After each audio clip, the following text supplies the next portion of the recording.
اگر که په نیمه خرمای نیس وس دی نه نیمه خرما د یو یتیم په خوله کې کېده نیمه خرما د یو یتیم بچي په سر لاس کش کا د هغه په خوله کې خرما کېده جهنم نه ځان بچ کړئ د الله د عذاب نه ځان بچ کړئ د الله د قهر نه ځان بچ کړئ خلکو الله د قهر نه ځان بچ کړئ نبی صلی الله علیه وسلم بارك راغلي ما سئل رسول الله صلى الله عليه وسلم شيئا قط فقال لا نبی صلی الله علیه وسلم نا دیو شی سوال چا نه کړي چا ورته ویلی لا یا نشته نه دی ویلی نبی صلی الله علیه وسلم نه بچ چا شې وغوښته چې سر را پګړې دراکا د خپل سر پګړې به ورکوله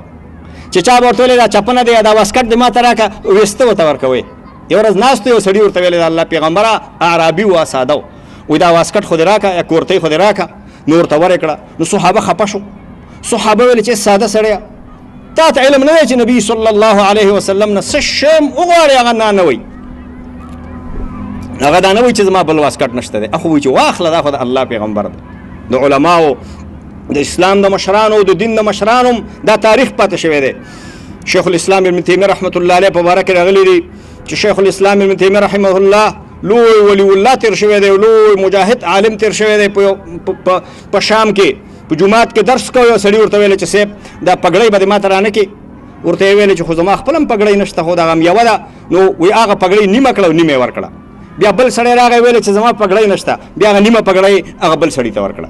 د علماو او د مشرانو او د دې امت د سلفو او د صحابه او د الله د پیغمبر د الله په لار کې انفاق او د الله په لار کې خرچ او د الله په لار کې د ورکولو او د خپل قوم او د خپل وروڼو د مدد یو لوی شاندار تاریخ دی د مسلمانانو سلطان صلاح الدین ایوبي په وخت کې چې هغه د مسلمانانو امیر او بادشاه هغه په خپل دربار کې دوه لوی حوضونه جوړ کړي وو چې په یو حوض کې به شیدې وې او په بل حوض کې به خوږ شربت و او د هغې نه پیپونه لګولي وو نلکې لګولې وې او ویلې وې چې کومې غریبې ښځې او د هغې ماشومان پیدا شوي او د هغې ښځې رزق بندوبست نه وي هغه به راځي د دې ځای نه به خوږې اوبه او شربت به وړي او هر سبی به د دې ځای نه تازه شیدې او پی به وړي او هغه به وړو ماشومان او بچو ګلالو بچو ته زموږ دې بچو ته به یې ورکوي او خپله به هم چې دی هغه ښځه د هغې نه استفاده کوي د الله په لار کې انفاق او د الله په لار کې د خرچ په باره کې د مسلمانانو تاریخ پاتې شوی دی پاسېږئ همت وکئ د خپل وطن او د خپل قوم او د خپل ولس د آبادولو لپاره پاسېږئ د سوال خولې مه کولاوئ نبی صلی الله علیه وسلم فرمایلی چې الله فرمایلی دی حدیث قدسی دی انفق یا ابن آدم ينفق علیک اے بنی آدمه ته د الله پاک په لار کې خرچ وکړه د الله پاک په لار کې مصرف وکړه د الله بندګانو باندې ينفق علیک تا باندې به مصرف وشي زه به تا باندې وکړم ته د الله بندګانو باندې رحم وکړه زه به تا باندې رحم وکړم زه رحم کولو والا یم ته د الله بندګانو باندې رحم وکړه نبی صلی الله علیه وسلم فرمایلی یا کعب ابن عجزه اے کعب ابن عجزه الصلاة قربان منز الله ته د نږدېوالي ذریعه ده والصوم جنة او روجه چې ده هغه ډال دی سپر دی تا به د جهنم نه روجه به د جهنم نه ساتي والصدقة تطفئ الخطیئه او صدقه او د الله په لار کې مال ورکول ګناهونه ختموي څوک چې د الله په لار کې مال ورکوي قرآن کې ځای په ځای راغلي چې الله به د دې په بدل کې ستاسو ګناهونه معاف کړي د دې په بدل کې به الله تاسو وبخي د دې په بدل کې به الله ستاسو مغفرت وکړي نبی صلی الله علیه وسلم فرمایلی یو بل حدیث کې الصدقه تطفئ غضب الرب صدقه د الله غضب یخی د الله غضب سړی چې چا باندې الله غصه او هغه د الله په لار کې انفاق وکړي د الله په لار کې خرچ وکړي او د الله پاک په لار کې مصرف وکړي نو الله رب العالمین د هغه انفاق په برکت باندې او د هغه صدقې په برکت باندې او د هغه مال ورکولو په برکت باندې الله رب العالمین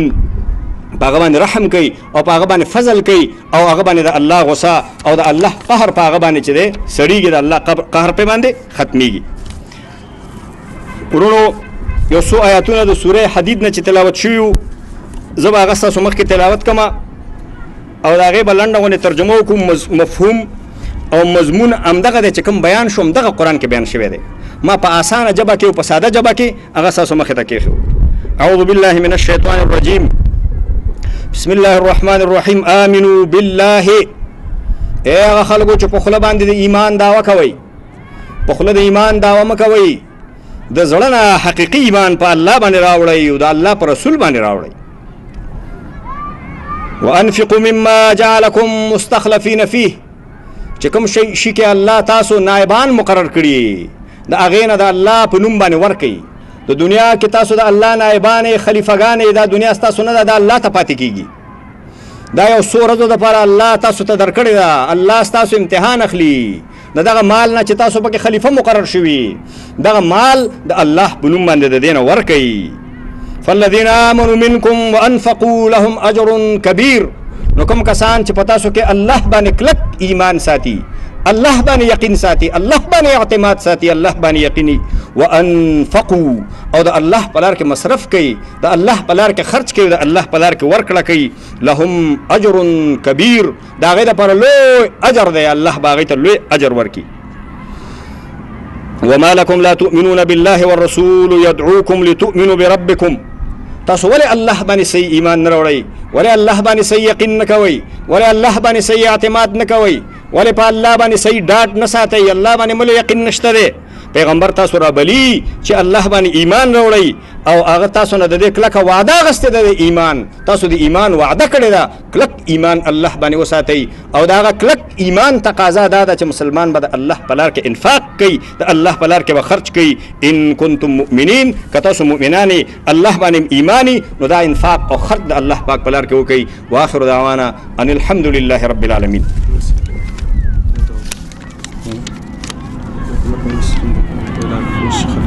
دا چا ده؟ صرف دا ایښم چې دا یو ښځه رالیږلې پلار نړۍ ورک شوی ده چې ما ته دا آخر کې ورونو یو څو اعلانات زه کوم، بیا مونځ کوو له خیره. اول اعلان دا دی چې موږ خپلو خویندو ته او ښځو ته د دې بشارت ورکوو زنانو ته